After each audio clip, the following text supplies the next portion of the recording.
Tangerine, Monday, August 28th. Today was the first day of school. I left the house at 7:30 to walk to the front of the development and catch the bus. The smoke was thick and strong smelling. I walked past the dark green dumpsters filled with plasterboard and scrap metal, past blue portable toilets parked along the construction lots. It occurred to me that I have never lived in a development that was finished. I have always lived with overflowing construction dumpsters and portable toilets on boards. I turned right at the end of Kensington Gardens Drive and walked parallel to the high gray wall. Something started to bother me almost immediately. The gray of the wall drifted along the side, on the left side of my vision, distracting me, troubling me. What was it? Something about the wall? Something about a bus stop? Something that I needed to remember? My steps slowed down, and I came to a dead stop, frozen there like a wind-up toy that had run out of torque. Then a scene came back to me, just like the other morning in Houston. Entirely on its own, a scene came back to me. I remembered another bus stop and a shiny yellow school bus. I was standing at the back of a line of kids waiting to board the bus for one of my first days of kindergarten. Mom had driven me to school on the actual first day. This was the first day when I would be accompanied by no one except Eric, my fifth grade brother. But Eric did not accompany me for long. He was standing at the front of the school bus line with his fifth grade friends when one of them turned, made a gesture, and called at me, "Hey, Eclipse boy, how many fingers am I holding up?" I didn't realize at first that the boy was talking to me, and I had no idea what he meant. Eric and his friends laughed about the joke. Then the bus doors opened and we all filed in. I can't put all the details in order now, but it became clear to me later that for some reason the big kids on the bus were calling me Eclipse Boy. The fact is, we did have an eclipse that summer, around 3 weeks before school started. Based on that, Eric was telling his friends that's this story. The reason for the Coke bottle glasses on my eyes was that I had stared at the sun unprotected during the eclipse. The story puzzled me then, and it puzzled me now. I do not remember doing any such thing. And yet, when I search through our family photos, I can see that I never wore glasses of any kind before that summer. But right after the eclipse, I was wearing these thick lenses that I now call my regular glasses. Puzzled or not, I went right along with the story. I even told it myself. It gave me a special kindergarten identity. It made me somebody. I was the boy who had not listened and who was now paying the price. Look at me if you dare. Teachers and other adults seemed to value me as an example.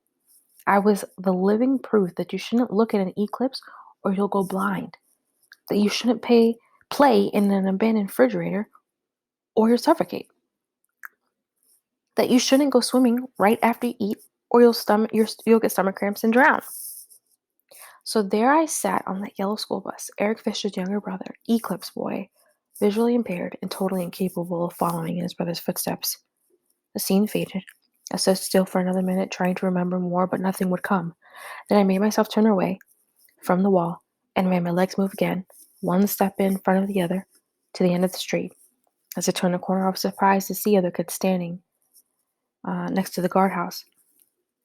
In my 2 weeks here, I had never seen any other kid in Lake Windsor Downs, even though I had ridden my bike up and down all of the streets at all times of the day. Now, here they were, spread on a lazy line, about 10 kids of various sizes. I quietly took my place at the end of the line, next to a guy who was slouching so badly that I thought he might actually fall over.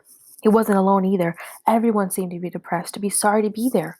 I wondered if that was just an act or if they really didn't feel any excitement about the first day of school. "What's up, goalie?" I turned, startled to find that someone was standing right behind me. I hadn't seen him coming. It was Joey Costello. I held up my hand and said, "It's Paul Fisher." "You're Joey, right?" "Right," he answered, shaking my hand. "I met your brother over at my house. I met your father, too." "Yeah, they said something about that. They said that your brother can kick 50-yard field goals." "Right. Yeah, he can." "Mike says Coach Warner has him holding the ball for him. His name's Eric, right?" "Yeah, I had a feeling Mike might be holding the ball for Eric when he told us he was the backup quarterback." Joey thought for a moment, then said, "Mike's getting a bad break, you know. Mike's a good player, but he's a lineman, not a quarterback. Now he's playing behind Antoine Thomas, the best quarterback in the state. He'll never get to play unless something bad happens to Antoine, and then everybody will be mad because Mike ain't no Antoine." "Yeah, he can't win." The bus turned into the entranceway and stopped in front of us.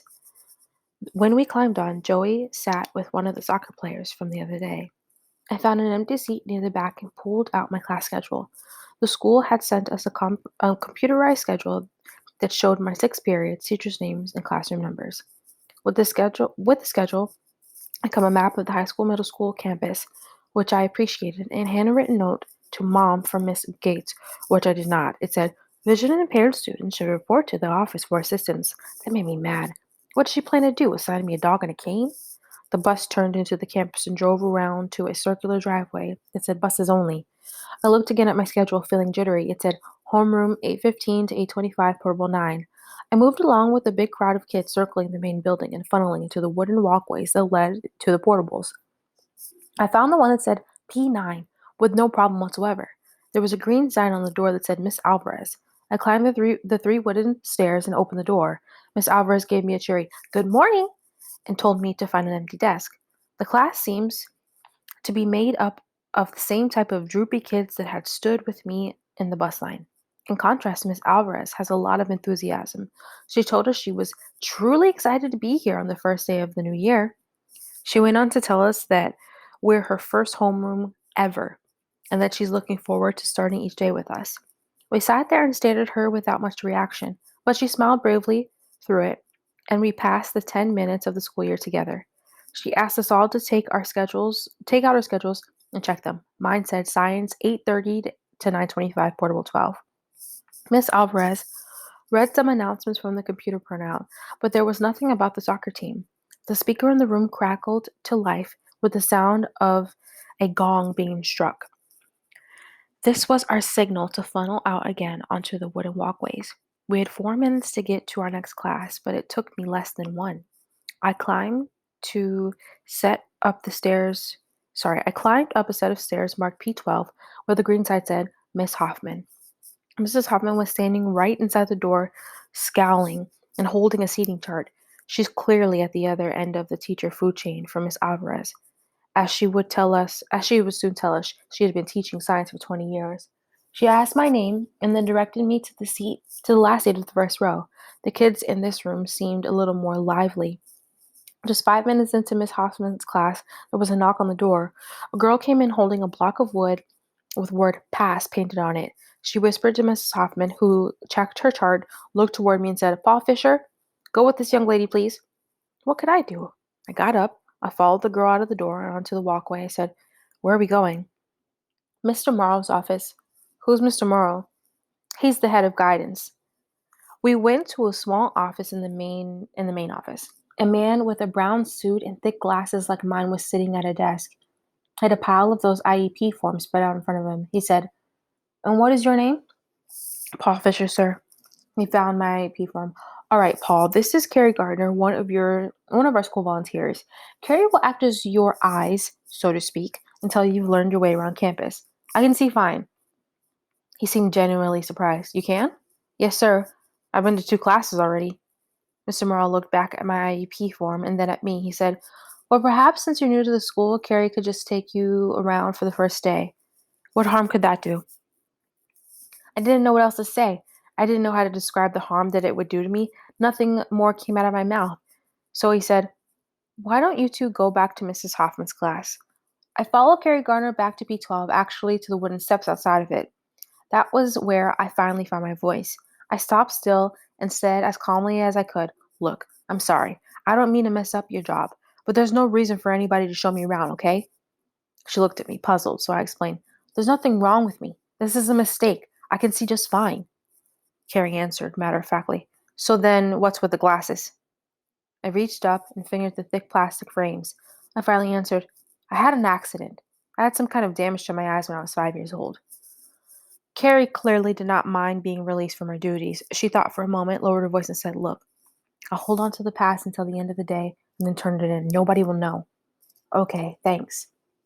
Carrie started off but turned back to ask, "What was the accident? What damaged your eyes?" "I don't know. I'm not sure," I replied. She took off again, leaving me thinking, why didn't I answer that question? I used to have an answer ready to that question. I used to tell people that I once stared too long at a solar eclipse. But if that's the truth, if that really happened, Why can't I remember it?